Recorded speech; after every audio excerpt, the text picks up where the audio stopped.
again, it depends on the system. Okay, let's start back up. But before we do, I wanted to show you this. Okay, I got this thing from Terry. It says, cross-referencing the information you gave me, the following people by the end of the day today should log off of their VMs. Even if your stuff worked, if you're one of those 5 people and 3 or 4 of you are in here. And again, what that means is by the end of the day, you're best off to just go into here and click Start, go to Windows Security. When that comes up, just choose Restart. He's got it set up for you, and it may work, but what he's saying is for you to have full SQL Server rights, you'll have to reboot the virtual desktop. All right? All right, that's the first thing. Second thing, I got this. This is exactly what I told you before. As the faculty advisor of SHRM, which is the Student Human Resource Management, I invite you to join us for our LinkedIn workshops next Monday and Tuesday. Again, the information is right in the middle of the bulletin board there, halfway, all the way down at the bottom. All right, so if you have a time to do that, that'd be great. As an example, I would tell you, Eric, if you're not on LinkedIn, you should get on LinkedIn. If you are on LinkedIn, you should find Steve and anybody else you interviewed with and ask them to join you, your LinkedIn network. That just looks good. All right? Now, that said, don't go out to LinkedIn and put absolutely nothing out there and then ask people to join your network, because then you kind of look foolish. I've scraped on, and I got most of the stuff from my resume is out there, for example. And what will happen, too, is then you'll get messages if you want to recommend people for certain things. Like I can say, for example, click this button, and I give a positive recommendation. Eric Larson knows about Java programming, stuff like that. And then he'll get some kind of, I think you get a message that I did a recommendation for you. All right? Yeah, you do. And you can You've click, done some for me. and you can click to sites that are. You can look for other people and stuff well, on there, not just too. People, but, Organizations and whatever. There are some companies, that's their major hiring tool now, is they're putting information out on LinkedIn. And they expect that even if you go out there, if you're going to answer it, you've got a LinkedIn account. All right? So let's talk about joins. You know that a join is when you want to combine information from 2 or more tables. All right? So you select 1 or more columns from a table, and you join that on another table. Okay? Here's an example. And I think this is the one they're going to have us do. So what this says is, from the review table, we want the ID field and the title field. And then we also want to combine with that, from the genre table, the name field. And so we're selecting that from the review, and then we're going to join that on the genre table, but there has to be a field in common. Okay? And you notice one is genre ID and one is genre.id. They don't have to be the same name. All right? There's inner joins and there's outer joins. It's really not that important right now for what we're going to talk about, okay? So let's go in, as they say here, and let's go through the exercise that starts on page 422. That's the other reason I had to go upstairs, is Adrian had my book.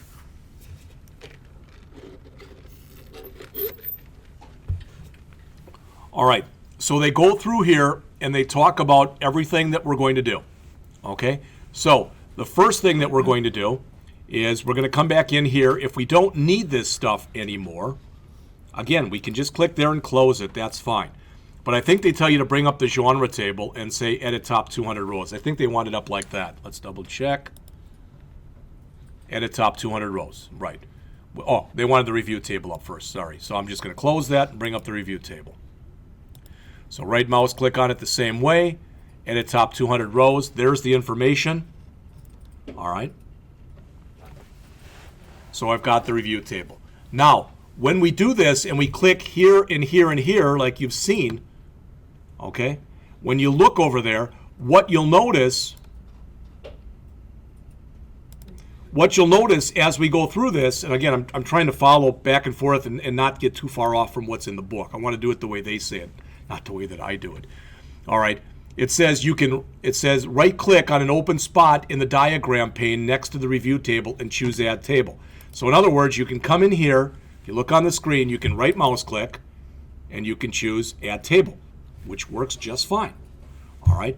Or, as they say, the other way that you can do it is you can choose Query Designer and then Add Table from the main menu.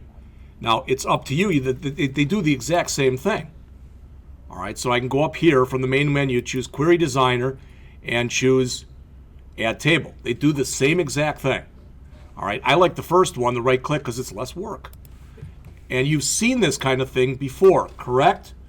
In Access or whatever? Question? I'm sorry, I'm still on the review table, there's the 200, then you click 3 things and I, Okay, when it came up, I clicked these 3 things here. Same ones we clicked before. okay, thank you. All right. So then we right mouse click on here. We choose Add Table.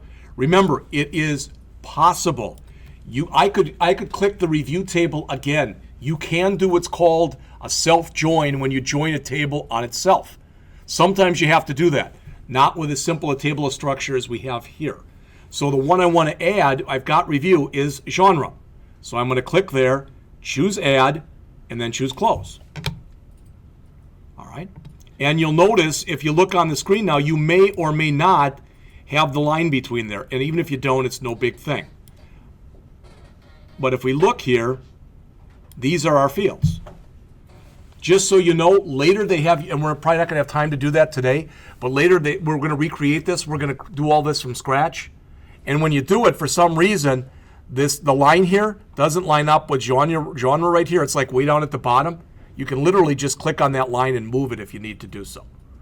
Even if you click on it and they don't seem lined up, it probably still is correct. And that has to do with what's over here. We're going to talk about that next time.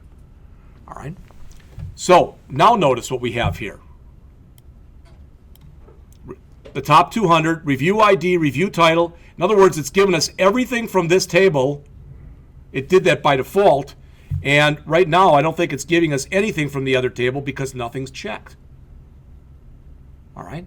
And notice, because even though we don't have that, okay, this is called ID, and that's called ID. So what the system does automatically is it prefaces your field name with the name of the table. Okay? You don't have to do it yourself. It's done for you automatically. So what we're told we want to do, though, in the example is we want this stuff. So we want the review ID, the title, the summary, the body. Looks like that's everything. Yeah. And it says it correctly did it. Okay. And we can run what we have. I guess that's what they ask us to do here. So again, click the exclamation point.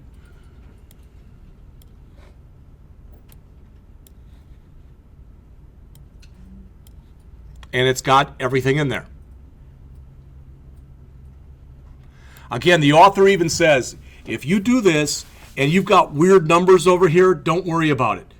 Your numbers may not match the author's because the author has done a bunch of work on his own tables. All right? So he even says that in the chapter someplace. All right?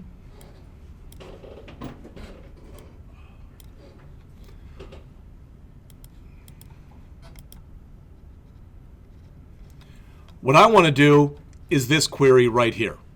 Okay, so I'm going to literally key it in again and put it up here so you can look at it. All right, so I'm going to type this in.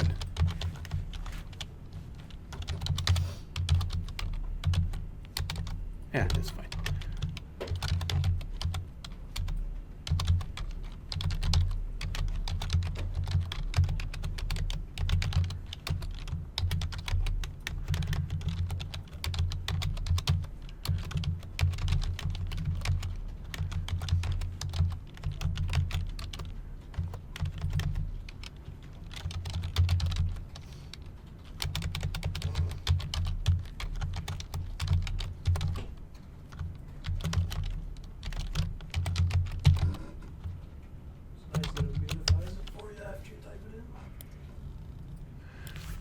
All right, so I want you to type in that.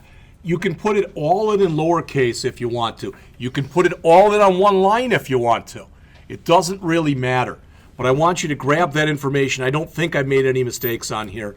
Let me double check first to make sure I didn't mistype anything. So I'm going to come back in here, remove this, and then paste that in. All right, then run the query. It looks like it worked just fine. All right, so again, there it is right there.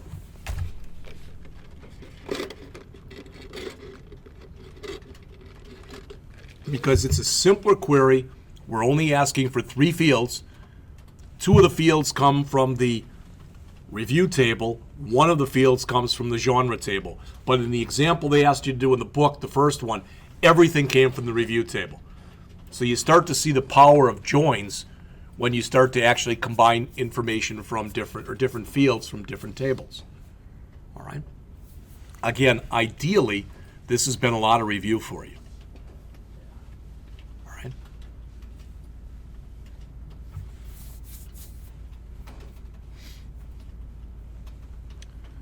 But we run through this again. Now, Denny's teaching everybody the SQL class in spring.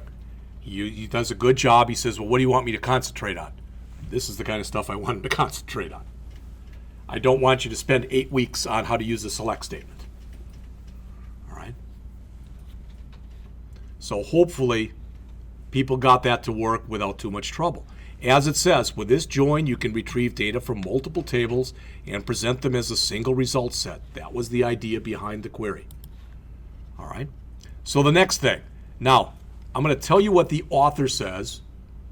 Okay, and there's absolutely nothing wrong with what he shows you here, but you don't have to do it the way he says it. Did everybody hear what I said? I'm going to follow what the author says in the book, but you really don't have to do it that way. Okay? So when you want to create new data, so what we're going to want to do is we're going to want to put a new row into the genre table. Okay? And the way we'll do that is something like this. I don't think that's the exact query, but so what does this say? This says insert into, followed by the name of the table, and then your field names, then the word values, and then the exact values. So tribal house goes in for name, 20 goes in for sort order. All right? So let's just do that one right now. Okay? Now, I don't think there's anything wrong with me copying this. I've got the benefit of doing that where you probably don't, but I'm going to copy that. I'm going to come back out here, and I'm just going to paste that in. All right, you see exactly what it is, and I'm going to run it. All right, it says 1 row affected by last query. That's a good thing because I tried to add a row, correct? So I'm going to come back in here now, and I'm going to say select star from genre. And my hope is when I run this, and I look at all the data that's in there, there's tribal house. See that? Now, that's not the way the author tells you to do it. I just did it like that, but I want to show you the way the author tells you to do it. And maybe what the author says is cleaner than what I just showed you. The way I just showed you worked, and I think it's less work, but I want to show you what the author says. So again, we're going to suppose in here, clean this up a bit. Okay. We're going to suppose in here that we had just done a select query. Okay. So we had just done a, let's see, select star from reviews. Okay. And I'm going to run that. So what the author says, well, it doesn't like something. Star from reviews. Valid. Is it review? Okay. Okay. So that worked. Everybody sees that. What the author suggests is rather than doing what I just showed you, in other words, rather than removing the SQL that's generated and then just keying in your own stuff, the author recommends that you come over here to Query Designer and you, is it Query Designer? No, I don't remember. Query Designer, change type, and you go to Insert Values. And when you do that, it puts that in for you. See that? It puts in basically, it puts a shell in there for you, and then you go in and you change the shell. I don't know what that buys you over what I just showed you. The way that I showed you, I think, is much easier. And it puts all these commas and stuff in here because it thinks you got a value for this and for this and for this, etc. Okay? So you can do it the way the author shows you. There's absolutely nothing wrong with that. And he mentions that in the book, but I think it's more work than you actually have to perform. All right, so we just did a create. Now let's go in and do an update. So notice what we're going to type into here. The record we just put in had an ID of 13, that one we just added. So what we're saying is we want to update the genre. Whatever we set it to before, which was not trance. All right. Reset it to trance with a sort order of 5 where the ID is equal to 13. Now, before you type that in, this is kind of an important point. All right, so you can see what it is I'm about to do in here. I think everybody can see that, everybody understands that. But if you're going to do that, let me just grab that and I'll key that in like I did before. So that's update, genre, set, name equals trance, sort order equal 5. No, that's a number, so we don't need the quotes. Equal 5, and you can put blank spaces in here, or you can leave them out. It'll work either way, where ID equals 13. Okay? All right. Now, I want to show you what I consider to be the most important part of this. What I'm going to do is I'm going to grab everything from the, let's see. I'm going to grab just the where ID equal 13, and I'm going to go back to here. All right? I'm going to type in select star from genre, and then I'm going to paste that in, where ID equal 13. All right? Why did I do that? Make sure it exists. Well, that's part of it. I said, why did I do that? And Luke said to make sure it exists. Sure, that's part of it. But even more than that, I'm about to change a record, and there is no Control-Z to change it back again. So I'm going to run the query first as a select query to make sure that indeed the record that I'm about to update is the one I want to update.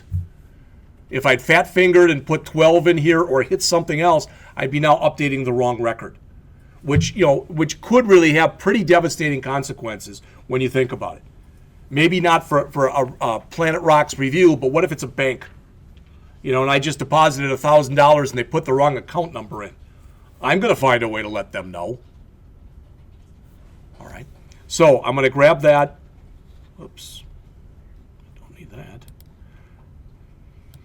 I'm going to grab this whole thing in here. Okay. And I'm going to attempt to do the update. Again, if I want to, I can remove this. I can come over to Query Designer, choose Change Type, and go to Update. See that? I can do that if I want to. Or I can just manually come in the way I've been doing it and put that in. Okay? Now I'm going to do that. If it comes back and it says one row affected, that's good because I only told it to affect one row. Somebody tell me, it was not Luke, because Luke answered the last question. This query right here, what if I left the where statement off? What would happen? It would update every one of them. Update and delete are very dangerous queries, because if you don't put a where clause, it's either going to change everything or delete or remove everything. All right, that's the other reason I had you copy that database over, so if you do accidentally remove it, you can bring it back again. Yes? We have an error. What did you try to do? Well, I just didn't want to Insert into genre name sort order values. I'm not sure what it is either. Just it says incorrect syntax for tribal house, so click OK. Name shows order. Try putting the tribal house in that whole thing in parentheses. Even though you shouldn't have no, the whole thing. So starting before the right after the values and then right after the 20. I don't know if that's it or not. I have no idea. But make sure that you come back then and put a blank space after the word values. Try running it again and see what happens. Okay, that'll work. a blank space. Yeah. Evidently, you were running two things together and it didn't understand what you were trying to do. All right. So deleting data, now if we want to get rid of it, what I just mentioned to you, delete from genre where ID equal 13. As I showed you before, I'd want to do a select first to make sure, as I'm about to delete something, indeed that's the one I want to delete. So again, the author says, this is what the author suggests. You again remove all this stuff, go back up here, go to Query Designer, change type, and choose delete. All right, it says we had some errors in here. Error in table name in the update clause. Well, that, I'm going to just say ignore. All right? So now, notice it filled it in for me because that's the one I was just working with. So there it bought me something. Okay? But I could manually type it in too. Delete from table name where, whatever you want. Remember, if you leave the where off, it's going to remove every record in the table. So I want to remove right here because I want to remove record 13. Tell it to, again, one row affected. That's good. So I'm going to come back here again and say select star from genre. And what I should find when I do that is now when I look at my data, that one's gone. Last thing about this. If I add a new record, even if I add that record back, does it make sense to everybody that 13 is not going to be the number that gets put there? If you remove a record, all right, by default, you can go in there and do an override, but you're really not supposed to. So if I go in and add that record again, it's now going to have 14 because they're auto-numbered, and it already said that it did 13, even though I removed it. That's the way it works. That's just like, you know, when the day comes that I'm gone, will they give somebody else my social security number? I don't know, but technically they're not supposed to. All right. In case they'd have to track something or, you know, for my survivors or whatever. All right. In this next exercise, and I'll tell you what, I'm going to leave this up to you. Because all they have you do is the same stuff we just did. But they have you do it as a series of steps. So they have you come in and do this, and then do an insert. And then when you get done, they have you do an update. And then when you get done, they have you do a delete. It's the same stuff we just did, but you do all of it in one exercise. All right, so I'm going to just leave it there, and we'll pick it up next time where we'll create our own tables. So that'll probably take the first part of the period next Tuesday, and when we get done with that, we're going to jump right into the next chapter. Everybody understand that? All right. Questions? All right. Again, it's going to be a lab for the PHP class today. Yes, Luke. You want us to work on it's when you set up to us. So yeah. That's what I said, is if you think you need more practice, you know, if you say, no, it's 2:30 on a Friday and I want to just get the hell out of here, then you're gone. You know, Mike and I are the only two that I know of that are paid to be in here right now. So you're welcome to stay. You know, you can all stay as long as you want to stay until they kick you out tonight, which I think is 9 o'clock. I don't know.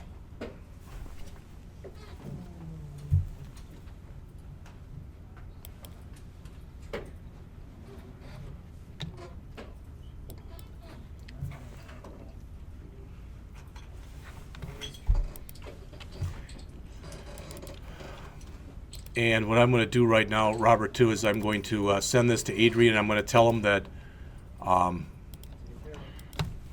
done lecturing if he does have time. And he was working with somebody else on something, so.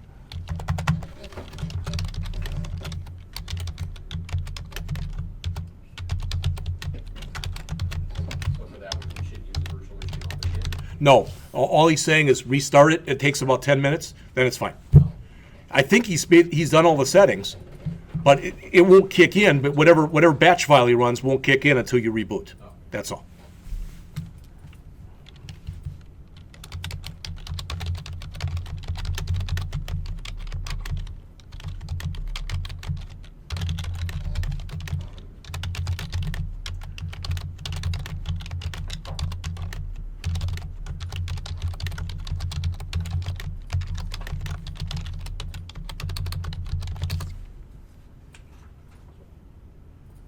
So it's fine if we access our virtual desktop over the weekend? Yes, like I said, as long as you, when you leave today, do a restart on it, you should be fine. And when you do the restart, it takes no more than 15 minutes. All right. I always tell people that I leave it off for about 15 minutes and then try it up again. When you do this, you close everything you have open.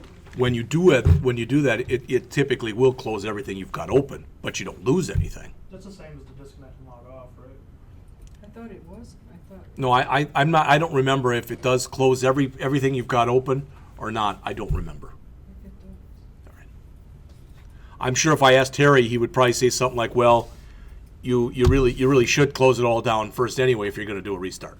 No, I'm just saying because I know how he thinks. Yeah.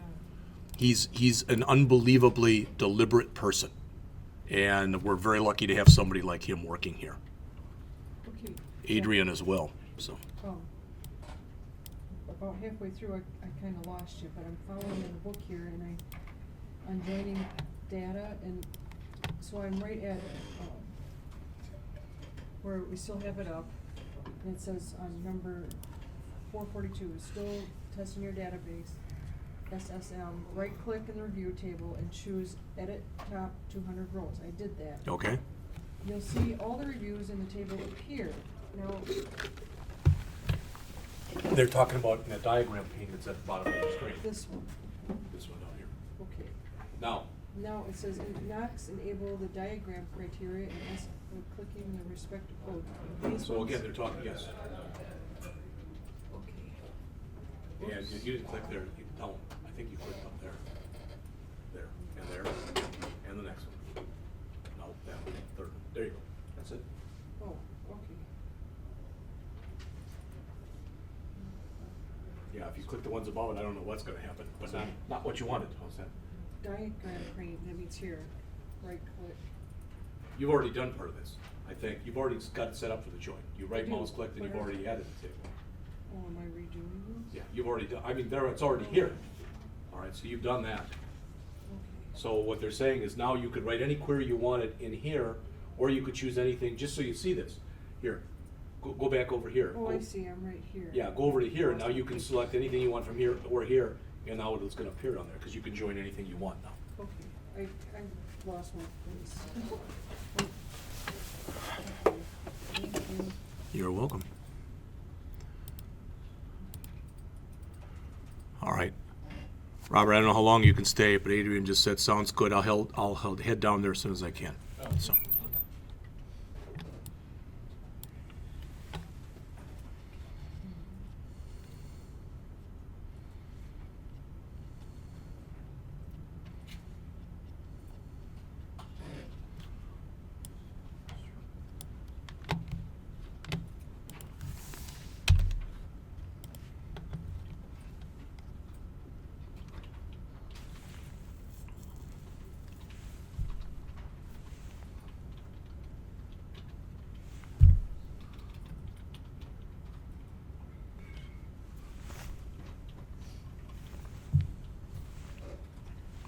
Thank you for coming down. Robert, maybe this is Adrian, maybe you can explain to him what was going on. John was working with him on it. Yeah, for some reason it just keeps saying that I run out of memory. Okay, when I try to run the memory or hard. Yeah.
What is going on here?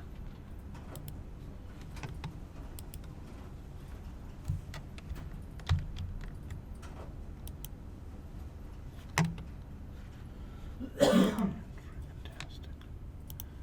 Copy.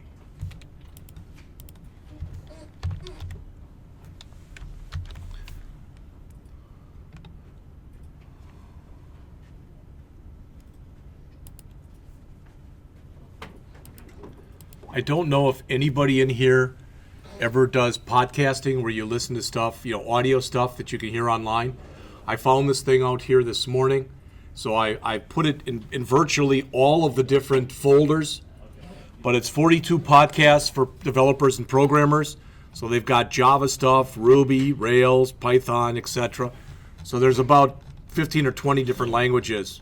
There's some mobile stuff. I just threw it out there, so if you're interested.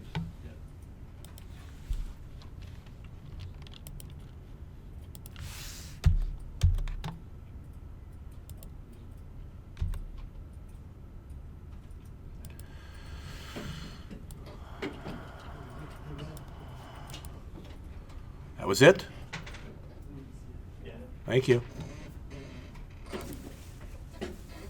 You've heard that famous, saying where Henry Ford hired somebody to, the assembly line went down and he couldn't fix it, hired the guy, the engineer designed the line, he worked for like 10 minutes and, sent Henry Ford, a few $1,000 invoice, and Henry Ford, said that, could you itemize this? And the guy sent it back and $10, tinkering for 10 minutes. Knowing where to tinker, 4,990. Yeah. Yeah. I always remember I read this book about this guy who had been to prison, and I had to read it for some class I was taking. And he became a self-help type of guy when he got out of prison, and became real famous. I don't remember the guy's name, okay, but and what he was talking about. There was a guy who wanted to contract him, and he said he just was too busy. He was just doing stuff all the time and never getting anything done. So he said to the guy, well, what are you talking about? 5 things, 10 things? He said, about 20 things. And he said, okay. He said, I'll help you. And he said, what are you going to charge me? And he said, when I'm done helping you, I won't bill you. You send me whatever you think what the advice I gave you was worth. So he said, okay, I want you to go down, and I don't care if it's 10 things, 20 things, 25 things, no more than that. But write them all down on a piece of paper. Then when you get done, prioritize them. Start on the first one, and don't work on it, or don't do anything else. Don't let yourself be disturbed until you're done. Then do that with the second one. Do that with the first 5 things. And then see if that's working for you or not working for you. The guy said the next week he got a check for $100,000. Okay. And I thought, wow, that's pretty simple advice for making that kind of money. Yeah.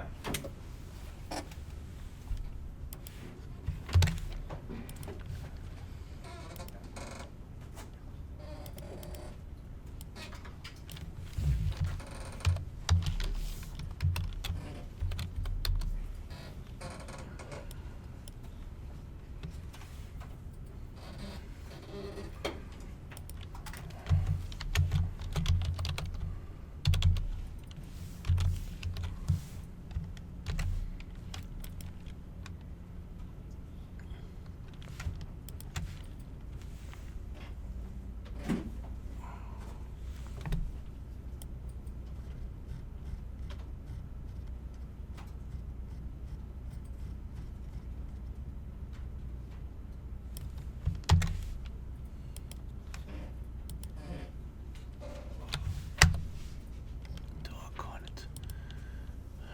AngularJS, I've not done much with that. No, me neither. Just too many things out there. You're right. That's the problem.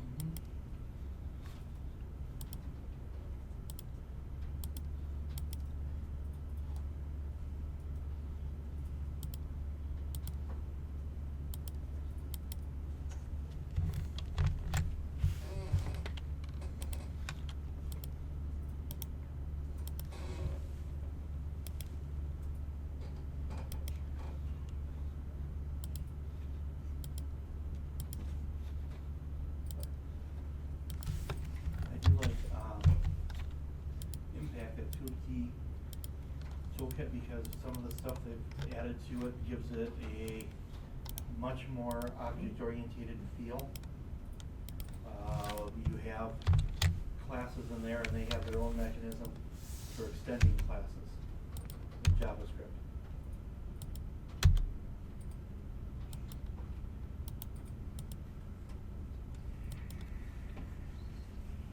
And I think the thing I really didn't like when I looked at Unity was, even though you could program it in JavaScript, it had an update function that it ran, and all your updates happened in there.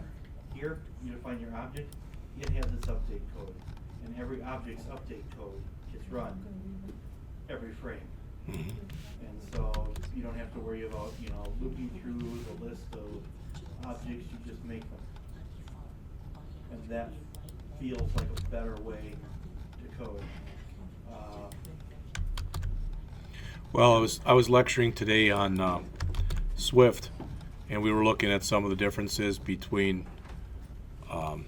Swift and Objective-C, and it's the same kind of thing. Why the reason they wrote Swift was because people said that Objective-C is too clunky. So let's have something that makes more sense. And it's hard to believe, but Apple actually did it. Something that they thought made more sense. Yeah.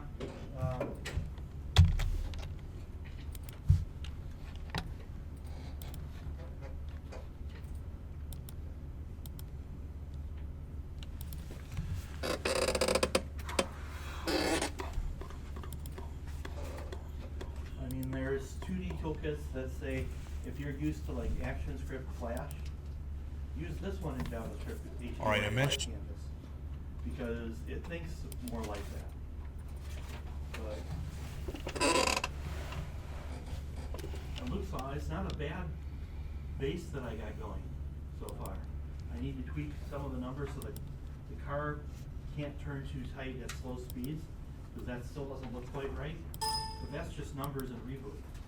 I've got my development environment set up so the actual code sits in a Dropbox folder and pushes up to a web server, because it wants the development environment to be on a web server because there's